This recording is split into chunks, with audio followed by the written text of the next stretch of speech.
Ashley and Doug voluntarily underwent psychological testing with Dr. Broder. He got up on the stand and he had a lot to say. He said he evaluated both Doug and Ashley separately and together. He just said that he had a 27-page report on Ashley and a 25-page report on Doug, which is a lot of pages, so a lot of documentation. But he did start seeing them in June of 2020. He said Ashley was frustrated, said her life was in shambles, and that she just wanted to move on with her life and move to Maryland with her mother and her daughter, Emerson. He also said both would still go out. Both the two would still go out to dinner, sometimes with Ashley's mom and sometimes without.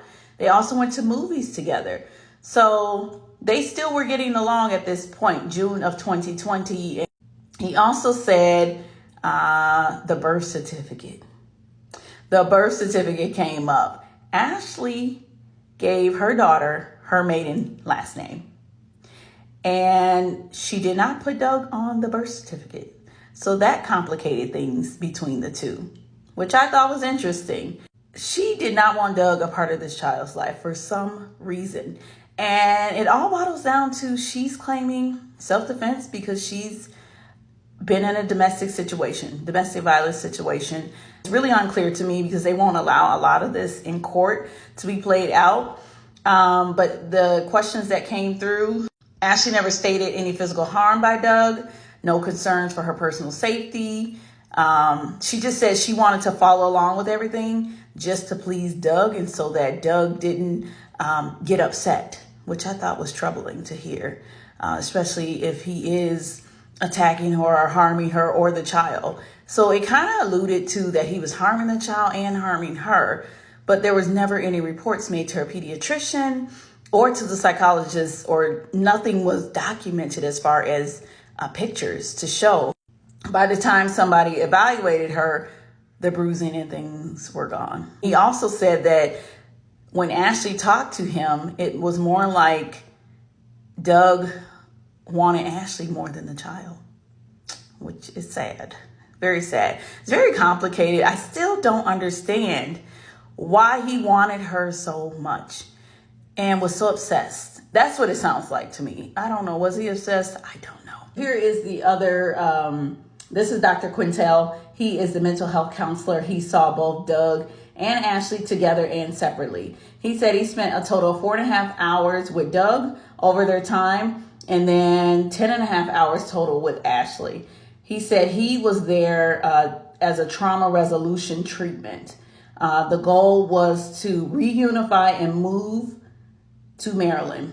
So they both were stating to him that they wanted to be together and move as a family to Maryland. That's why I'm confused. What the heck was it? What was going on?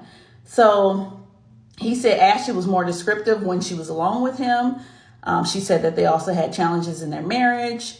Dr. Broder's report was taking too long, according to Ashley. She wanted to hurry it up and move to Maryland because that piece of information was going to go to court. They actually were supposed to have that court date on September 30th, but Doug died 3 days before this actual report was completed.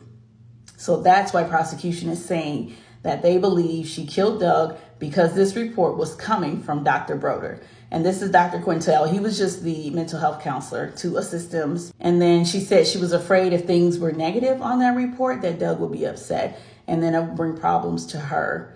At the end of today, the judge had to stop court. He told Dr. Quintel to go out. They sent the jury out because the defense had asked a question and it was objected and the judge sustained it.